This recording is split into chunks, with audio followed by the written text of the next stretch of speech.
Na cidade onde tudo acontecia depressa demais, vivia Rafael, um homem de meia-idade que havia se tornado especialista em sobreviver aos dias. Ele acordava antes do sol, tomava café em pé, respondia e-mails no elevador e almoçava olhando para a tela do celular. Seu tempo era dividido entre reuniões, prazos e notificações. A vida, para ele, era uma sequência de tarefas a serem cumpridas, e não uma experiência a ser vivida.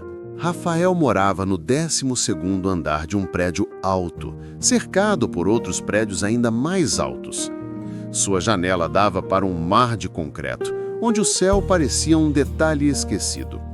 Ele não se lembrava da última vez que havia parado para simplesmente olhar para fora. A janela estava sempre fechada, como se o mundo lá fora fosse apenas um pano de fundo irrelevante. Ele vivia no piloto automático. Os dias passavam como folhas ao vento e ele mal percebia. Às vezes, à noite, deitava-se na cama com a sensação de que o dia havia sido consumido por algo invisível. Um cansaço que não era físico, mas existencial. Um vazio que não se preenchia com séries, redes sociais ou compras online. Certa manhã, enquanto limpava o apartamento num raro momento de folga, Rafael decidiu abrir a janela. O vidro estava embaçado, coberto por uma fina camada de poeira. Quando a abriu, o ar fresco entrou como um visitante inesperado. E junto com ele, veio algo ainda mais surpreendente: o canto de um pássaro. Rafael parou. Aquilo o desconcertou. Um pássaro? No meio da cidade? Ele se aproximou da janela e olhou para baixo.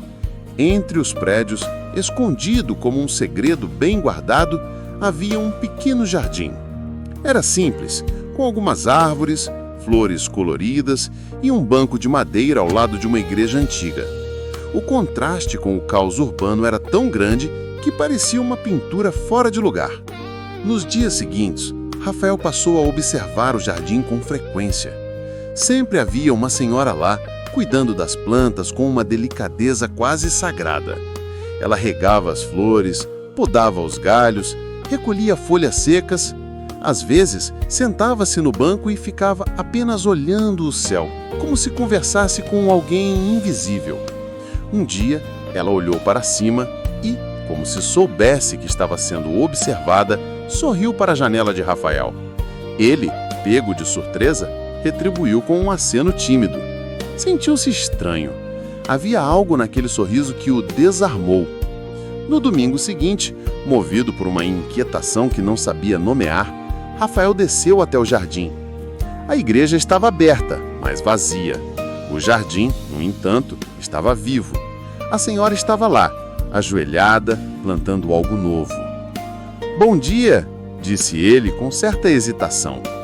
Ela levantou-se devagar, limpou as mãos na barra do vestido e respondeu com um sorriso caloroso: "Bom dia, meu filho. Seja bem-vindo ao nosso pequeno paraíso." Ela se apresentou como Dona Clara. Tinha cabelos brancos presos num coque simples, olhos serenos e uma voz que parecia embalada pelo tempo. Ofereceu-lhe chá de ervas e um lugar no banco. Rafael aceitou. Conversaram por horas. Rafael falou sobre o cansaço, sobre a sensação de estar sempre correndo sem saber para onde. Contou que, apesar de ter tudo o que precisava, sentia que lhe faltava algo essencial, algo que não sabia descrever. Dona Clara ouviu com atenção, sem interromper. Quando ele terminou, ela disse: "Às vezes o que falta não é tempo, é silêncio e coragem para escutar o que o silêncio tem a dizer." Ela contou a história do profeta Elias, que fugiu para o deserto em busca de Deus. Elias esperava que o Senhor se manifestasse no vento forte, no terremoto, no fogo.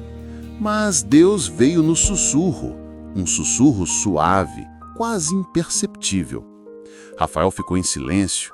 Aquilo o tocou profundamente. Pela primeira vez em anos, sentiu que estava ouvindo algo que não vinha de uma tela. A partir daquele dia, Rafael passou a visitar o jardim todos os domingos. Cada encontro com Dona Clara era uma aula de vida. Ela falava sobre as parábolas de Jesus como quem fala de experiências próprias. Contava sobre o semeador, o filho pródigo, o bom samaritano. Mas não apenas narrava, ela vivia cada história com gestos, pausas e olhares que davam vida às palavras. Rafael começou a mudar.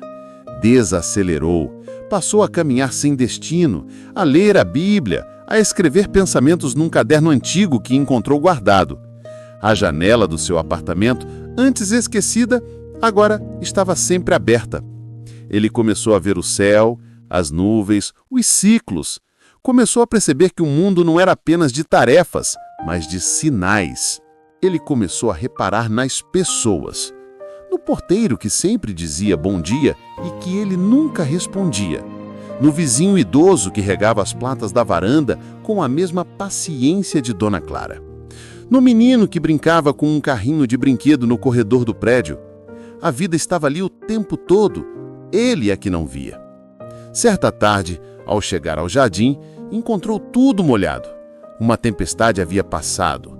Galhos estavam espalhados, flores caídas, folhas grudadas no chão. Dona Clara estava lá, recolhendo os estragos com a mesma calma de sempre. Rafael se aproximou e começou a ajudar. "Que pena", disse ele, pegando um galho quebrado. "A chuva destruiu tudo." Dona Clara olhou para ele com ternura e respondeu: "Não destruiu, meu filho. Renovou. Até o jardim precisa da chuva. A alma também." Rafael ficou em silêncio. Aquilo fez sentido. Ele pensou em suas próprias tempestades, nas perdas, nas frustrações, nos dias em que tudo parecia desmoronar.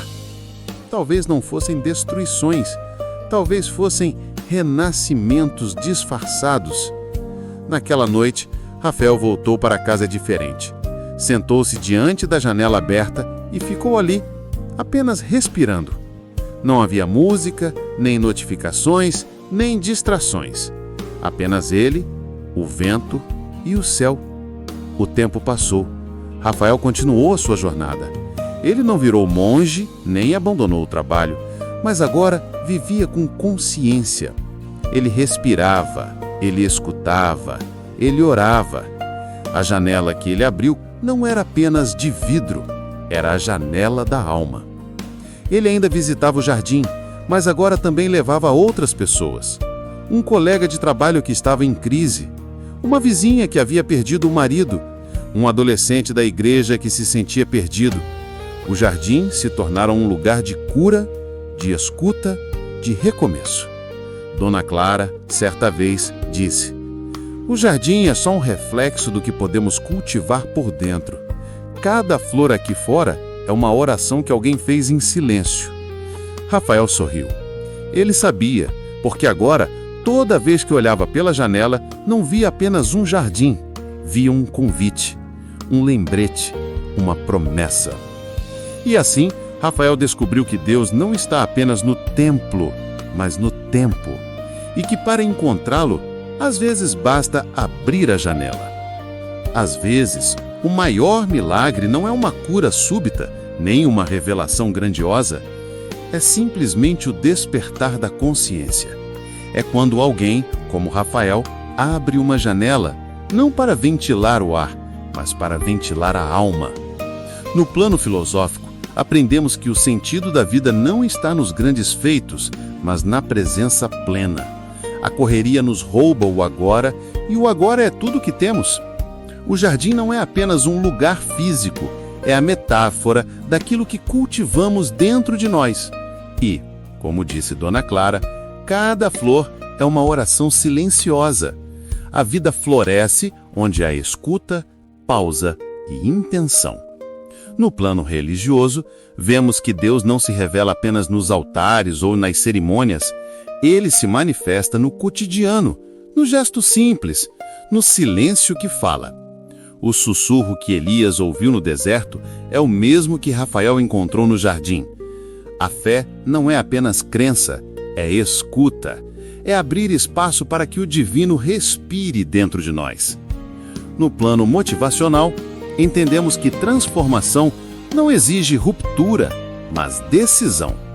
Rafael não abandonou a sua vida, ele a redesenhou. Ele escolheu desacelerar, observar, sentir. E essa escolha está ao alcance de todos. A mudança começa com um gesto pequeno: abrir uma janela, fazer uma pausa, ouvir uma história, regar um jardim. Porque no fim, o respiro da palavra é isso: uma pausa que cura, uma escuta que transforma, uma fé que renova.